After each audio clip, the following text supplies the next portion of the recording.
Online ও offline সব জায়গায় সমান জনপ্রিয় ইসলামী বক্তা মিজানুর রহমান আজহারী দীর্ঘদিন মালয়েশিয়া অবস্থান করলেও পরিবর্তিত প্রেক্ষাপটে দ্বিতীয়বারের মতো নিজ দেশে এসে চট্টগ্রামে লাখো জনতার মাহফিলে তিনি।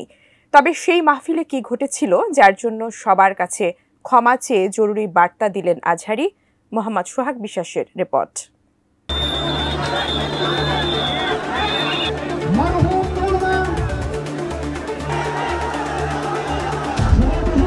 এবছর আমরা প্রোগ্রাম শুরু করছি, সেই প্রোগ্রামে আপনারা জয়েন করেছেন, আপনাদের সবাইকে অন্তরের অন্তঃস্থল থেকে শুভেচ্ছা জানাই। কক্সবাজারের পেকো উপজেলায় ইসলামিক প্রোগ্রামে লাখো জনতার ভিড় ঠেলে স্টেজে উঠতে প্রায় ঘণ্টাখানেক সময় লেগেছিল মাওলানা মিজানুর রহমান আজহারীর। প্রোগ্রাম শেষেও হয়েছিল একই অবস্থা। এভাবে চলতে থাকলে হয়তো নিরাপত্তার স্বার্থে তার পক্ষে আর বড় আয়োজনে যোগ দেওয়া সম্ভব না। শনিবার রাতে নিজের ভেরিফাইড ফেসবুক পেজে এক পোস্টে এমনটি জানিয়েছেন মিজানুর রহমান আজহারী। তিনি লিখেছেন, আমি কোরআনের একজন নগণ্য ছাত্র, আপনাদের দ্বীনী ভাই, দয়া করে আমার প্রতি একটু ইহসান করুন।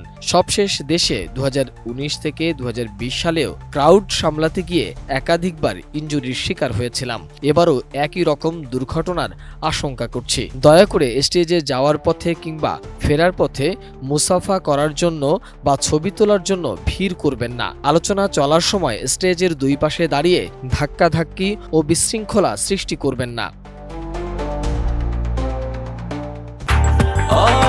ব্রেকফাস্ট, টিফিন কিংবা স্ন্যাক টাইমে মজাদার আয়োজন মানে অল টাইম ব্রেড।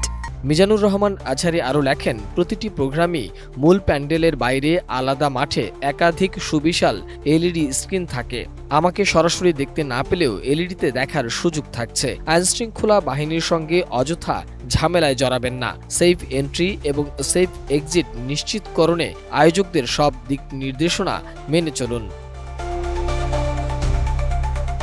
আজহারী লেখেন, অতি আবেগী হয়ে কোরআনের মাহফিলের পরিবেশ নষ্ট করা কাম্য নয়। কোরআন প্রেমীরা স্মার্টলি সবকিছু হ্যান্ডেল করতে পারে। দয়া করে দায়িত্বশীলতার পরিচয় দিন। আপনাদের আন্তরিক সহযোগিতা ছাড়া এত বড় আয়োজনগুলো কোনোভাবেই সফলভাবে সম্পন্ন করা সম্ভব নয়।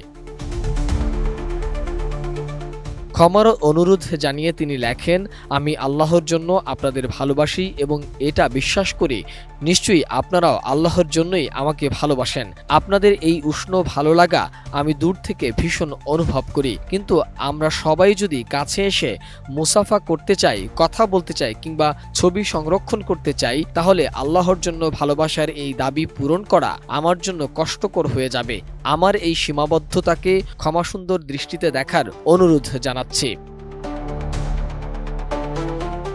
সবশেষ তিনি লেখেন, আগামীতে প্রোগ্রামগুলোতে আমরা অনেক বেশি সচেতন ও সুশৃঙ্খল থাকব, এমনটাই প্রত্যাশা রইল। সবাই ভালো থাকবেন, সুস্থ থাকবেন। শীঘ্রই আপনাদের সঙ্গে দেখা হচ্ছে আপনাদের প্রাণের বিভাগে, ইনশাআল্লাহ। এর আগে মাহফিল থেকে জাতীয় ঐক্যের ডাক দিয়েছেন জনপ্রিয় এই ইসলামী বক্তা। তিনি বলেন, দেশের শান্তিপূর্ণ বসবাসের জন্য জাতীয় ঐক্যের চাইতে মুখ্যম হাতিয়ার আর কিছু নেই। এজন্য দেশের এমন সময়ে দলমত নির্বিশেষে সবাইকে ঐক্যবদ্ধ হতে হবে। মোহাম্মদ সোহাগ বিশ্বাস, এটিএন নিউজ, ঢাকা।